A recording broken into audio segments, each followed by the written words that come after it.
Olá, meu nome é Amanda, sou advogada controller, CEO de um escritório de advocacia aqui no estado de Goiás e hoje eu quero compartilhar com vocês a respeito das novas regras de contagem de prazos processuais. Então, como todos já sabem, desde o dia 16 de maio nós tivemos aí uma mudança nessa forma de contagem dos prazos.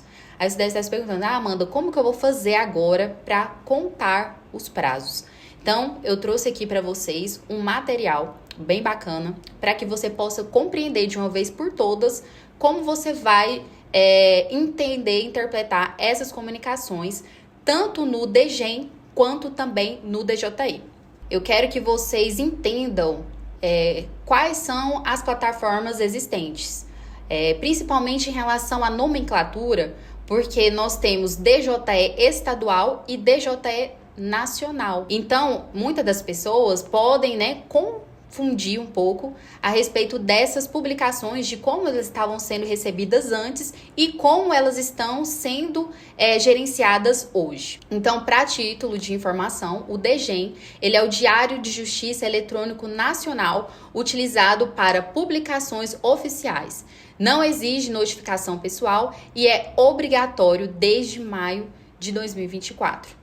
O DJE estadual é o Diário da Justiça Eletrônico Estadual. São publicações judiciais regionais. Estão sendo gradualmente substituídos pelo DGEM e em fase de transição obrigatória. Então, a princípio, nós vemos aqui uma diferença muito grande. Por quê? Cada tribunal era responsável por essas publicações em seus diários estaduais, seja no Tribunal de Justiça do Estado de Goiás, seja no Tribunal de Justiça do Estado de São Paulo, né? Então, assim, inclusive, era até um pouco caótico, né, essa questão, porque você tem que ir lá dentro do tribunal, na respectiva página responsável do diário, e ali buscar cada publicação para você que aí não tem um sistema, né, que faz o recorte ali automático. Então, acaba que era um trabalho bem mais complexo e cada tribunal tinha sua forma de se organizar. Hoje, com o DGEM, o Diário da Justiça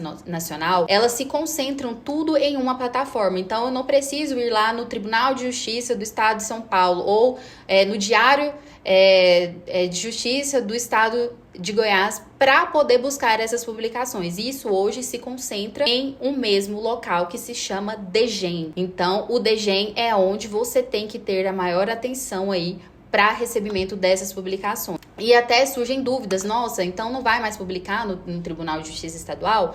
Vai sim publicar lá.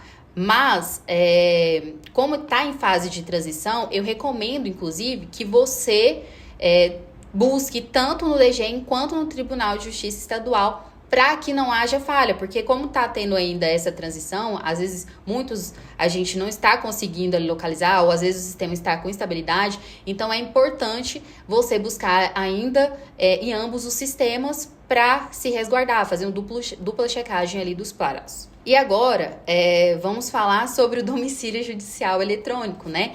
Que é um sistema para citações eletrônicas. Também lida aí com as notificações pessoais, com prazos processuais direto e é obrigatório para empresas privadas e entidades públicas. Então, diferente do DGEM e do DJE, que são diários, o DJE ele é um domicílio. O domicílio. Então, o que seria esse domicílio?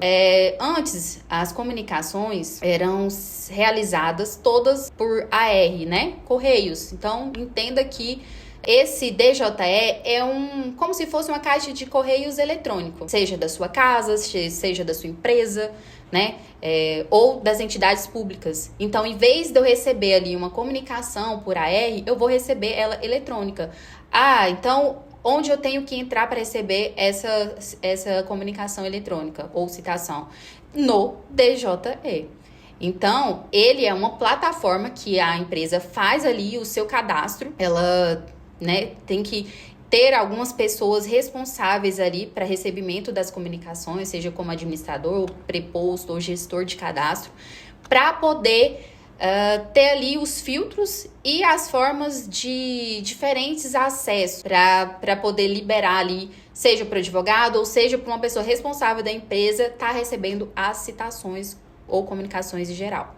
Então, tem que ter bastante atenção em relação a isso, pois cada um se organiza ali de uma forma diferente, uma regrinha diferente. Então, esse daqui é basicamente o que eu queria falar a respeito da diferença dessas três nomenclaturas ali que ainda estava gerando uma certa confusão com o pessoal. Então, só para você entender a respeito dos fluxos de publicações judiciais eletrônicas, nós temos aqui de forma detalhada a respeito desses três sistemas. Então, o DGEM, né, publicações oficiais, então é um sistema obrigatório que você tem que estar consultando aí diariamente, né, essas comunicações. O DJE estadual, que são publicações mais regionais, então tá numa fase aí de transição. E o DJE do CNJ, né, que é o Domicílio Judicial Eletrônico, para citações e intimações, que também é um sistema obrigatório. Então, diante do exposto, eu quero trazer aqui para vocês, de forma detalhada, a respeito do DGEM e do DJE, que são as principais plataformas que hoje nós estamos recebendo aí as comunicações e as citações judiciais. Vou começar pelo DGEM porque a plataforma mais comum, né, que a gente tem hoje para recebimento das intimações judiciais, principalmente tratando aí de advogados, né? Nós temos o DGEM, que é o Diário da Justiça Eletrônico Nacional, no qual concentra todas as intimações e comunicações judiciais. Então, eu venho aqui compartilhar esse material com vocês para facilitar, inclusive, a compreensão em relação, né, o que significa, né, esse DGEM. Então, ela é uma plataforma nacional para publicações e comunicações judiciais, como eu disse. O conteúdo que vai ter dentro dela vai ser as publicações judiciais que não exigem notificação pessoal. E você consegue, né, pesquisar por nome do advogado, número da OAB, CNPJ da empresa ou número do processo. O público-alvo é advogados, escritórios de advocacia, departamento, jurídicos envolvidos em processos judiciais. E o funcionamento prático, né, desse DGEM, né? Então, o tribunal, ele publica um ato. A publicação, ela é considerada realizada no primeiro dia útil após a disponibilização. O prazo vai começar no dia útil seguinte. Então, para isso aqui, a regra não mudou, porque o CPC, inclusive, já deixa claro, né, que a publicação vai ocorrer após a disponibilização e esse prazo vai começar no dia útil seguinte. Então, pegando uma questão muito prática, né, hoje, né, dia 24, vamos supor que essa intimação seja disponibilizada no dia 26 e publicada no dia 27. O prazo vai iniciar ali no dia 28. Então, se é 5 dias para embargo de declaração, se é 15 dias para apresentar uma contra-razões, é um recurso especial, então você vai começar a partir do dia 28. Então, o dia 28 já é o dia 1 do seu prazo, o dia 29, o dia 2 do seu prazo. E não é necessária a confirmação de leitura. Então, o conteúdo já tem um efeito oficial, porque automaticamente, após a disponibilização, esse conteúdo já vai ser publicado no DGEM. Dito isso, eu quero compartilhar agora com vocês onde eu posso buscar essa plataforma do DGEM na internet. Então, como vocês podem ver, vocês vêm nesse endereço aqui, comunica.pje.jus.br. Aqui você vai ver que tem vários estados e a gente vai buscar por estado. Vou buscar aqui pelo estado de Goiás porque é o estado que eu moro. Mas se você tem processos no estado de Minas, você clica aqui. Se você tem na Bahia, você clica aqui. E aqui vai aparecer todos os diários das justiças que possuem no estado. Por exemplo, Tribunal de Justiça do Estado de Goiás, TRE Goiás, TRF1, TRT18. São os sistemas do judiciário que nós temos aqui no nosso estado. Então, vamos clicar aqui no TJGO. Ok, clicamos aqui no TJGO. Podemos buscar aqui pelo teor da comunicação, né? Tribunal, todos os órgãos, todos os meios, filtro. Podemos escolher aqui a data, né? Que eu quero buscar, né? Talvez uma publicação mais antiga. Ou posso buscar pelo número do processo, pelo nome da parte, pelo nome do advogado. número da OAB e o estado da OAB. Então, dito isso, fazendo tudo isso, fazendo toda essa configuração, se você clicar em pesquisar, você vai encontrar todas as comunicações que você teve nesse período referente a diversos processos dentro do estado de Goiás. Então, é basicamente isso aqui que é a plataforma do DGEM.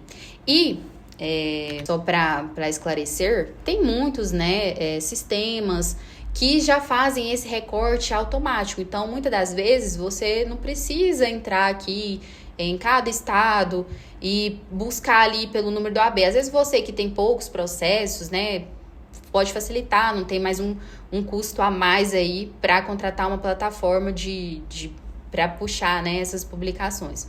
Mas, a partir do momento que você vai tendo vários processos, acaba que fica um pouco sustentável você entrar em um por um. Você pode entrar para, às vezes, fazer o duplo check e tal, mas é importante ter algo, se você puder, ter algo mais prático, Por exemplo, a gente aqui no escritório tem a contratação do Control-Jus, então a gente já recebe todos os recortes, em nome da OAB, pelo número da OAB, de cada advogado cadastrado.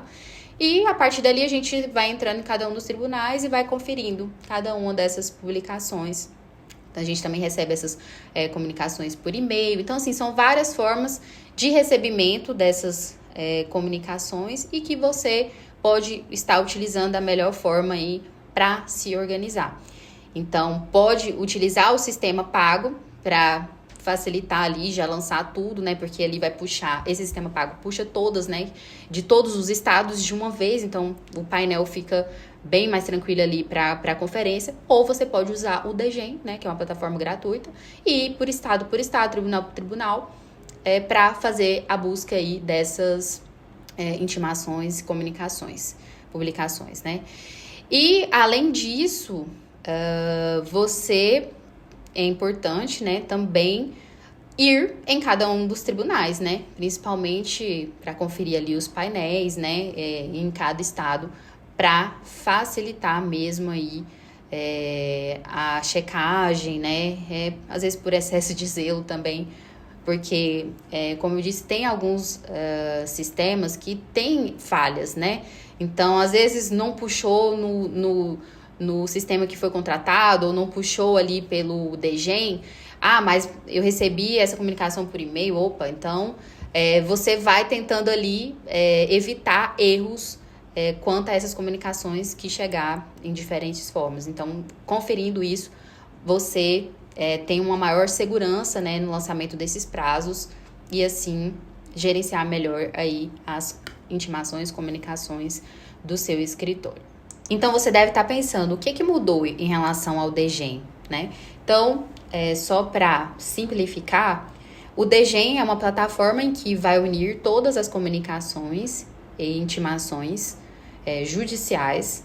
Então, antes você poderia estar indo ali em cada um dos diários para fazer esse controle. PJE, o sistema do PJE, por exemplo, você tinha a autonomia de gerenciar ali a leitura daquele prazo. Por exemplo, saiu hoje, você tinha 10 dias para poder dar a ciência, e se não desse a ciência, automaticamente o prazo começaria após aqueles 10 dias. Então, tinha ainda essa divergência, porque uns usavam o DGEM para publicar, mas tinha os painéis do PJE, por exemplo, que você poderia controlar ali quando poderia iniciar o prazo, seja antes ou após a finalização ali dos 10 dias de leitura.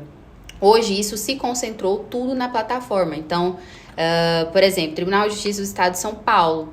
Então, antes era publicado no Diário da Justiça Estadual, agora passou aí para o DGEM, e eles passaram ainda a certificar nos próprios autos que essa publicação foi para lá. Então, disponibiliza, por exemplo, hoje, publica amanhã, inicia no próximo dia subsequente, esse prazo. Então, finalizado esse conteúdo do DGEM, que é o Diário da Justiça Eletrônica Nacional, eu trago aqui para vocês uma explicação a respeito do domicílio judicial eletrônico de uma forma esquematizada, para que você possa compreender, pois as regrinhas são bem mais específicas. Não vou trazer tudo aqui, porque é um material para um webinar a respeito. Mas as principais coisas que você deve saber, eu vou trazer aqui nesse conteúdo. Então, compartilhando a tela aqui com vocês, domicílio judicial eletrônico, ele, né, quem pode utilizar, né, advogados, escritórios de advocacia, empresas públicas, empresas privadas. Lembrando que não é obrigatório para pessoas físicas e pessoas jurídicas também não são todas que obrigatoriamente precisam ter o seu cadastro, né, mas a grande maioria sim, porque agora é a caixa de correios, né, da sua empresa. Então, todas as citações de ações judiciais passa a vigorar pelo domicílio judicial eletrônico. E eu vou trazer agora as regrinhas aqui para a citação eletrônica. Quando confirmada, o prazo inicia no 5º dia útil seguinte à confirmação. Quando não confirmada, aí nós adentramos aqui a diferença tanto para pessoas jurídicas quanto para pessoas jurídicas, né, de direito público, quanto também para pessoas jurídicas de direito privado. Por quê? Nas pessoas jurídicas de direito público, o prazo começa a correr depois de 10 dias corridos, contados do envio da citação ao domicílio. Já para as pessoas jurídicas de direito privado, o prazo não começa a correr, pois, se não confirmada em 3 dias, a citação tem que ser refeita e a ausência de confirmação deve ser justificada sob pena de multa. Então, basicamente aqui, para as pessoas jurídicas, se ela não confirmar em 10 dias corridos, automaticamente já começa o prazo. E lembrando que o prazo começa da confirmação. Então, se eu confirmo hoje, o prazo começa hoje, com exceção se for final de semana, porque se eu confirmar no final de semana, então vai iniciar no próximo dia útil seguinte, esse prazo. E já para as pessoas jurídicas de direito privado, que recebem essa comunicação lá no DJE, ela tem até 3 dias para confirmar. Não confirmada, aí eles têm que expedir uma outra forma de comunicação, seja por AR, né, ou oficial de justiça, são os meios oficiais. E lembrando que a primeira oportunidade que essa pessoa jurídica aparecer no processo, ela tem que justificar o motivo de não ter feito, né, essa confirmação pelo DJE, sob pena de multa de até 5% sobre o valor da causa. Então, isso é muito importante. E é uma questão, assim, delicada, porque você empresário, você precisa de uma pessoa responsável para receber essas comunicações ali no DJE. E aí tem todas as regras de acesso, né, para quem é administrador, para quem recebe como preposto, quem é gestor de cadastro. Então, tudo isso é algo mais específico que podemos adentrar em um outro vídeo, material para um outro vídeo. E agora nós vamos aqui adentrar as demais comunicações e intimações pessoais. Então, aqui nós falamos sobre citação, aqui nós estamos falando sobre demais intimações e comunicações pessoais. Então, se ela é confirmada dentro da plataforma, o prazo começa a contar do dia da confirmação. Foi o que eu disse, né? Ali também na regrinha da citação eletrônica. Se a confirmação ocorre em dia não útil, o prazo começa no dia útil seguinte. Não confirmada, o prazo começa a correr após 10 dias corridos do envio da comunicação ao domicílio. Então, isso aqui tratando-se de demais comunicações e intimações pessoais. Então, deixar bem esquematizado aqui para vocês sobre as principais regras do DJE. Bom, então, basicamente, essas são as principais regrinhas ali que você precisa saber a respeito do DJE. Então é isso, pessoal. Eu trouxe aqui para vocês de uma forma mais detalhada a respeito desse conteúdo para facilitar mesmo aí a compreensão. Eu sei que muitas pessoas teve uma certa dificuldade de compreender, então muitas pessoas falando, né, sobre esse assunto, acaba que foi gerando uma certa confusão, mas em resumo, não houve assim uma diferença em si da contagem de prazos, mas sim a forma como ele vai ser contado, a depender dessa confirmação, seja no DJE, ou se a publicação é disponibilizada no DGEM. Então, para cada tipo de situação, nós temos uma forma mais específica e eu espero que com esse conteúdo possa ajudar vocês nessa jornada.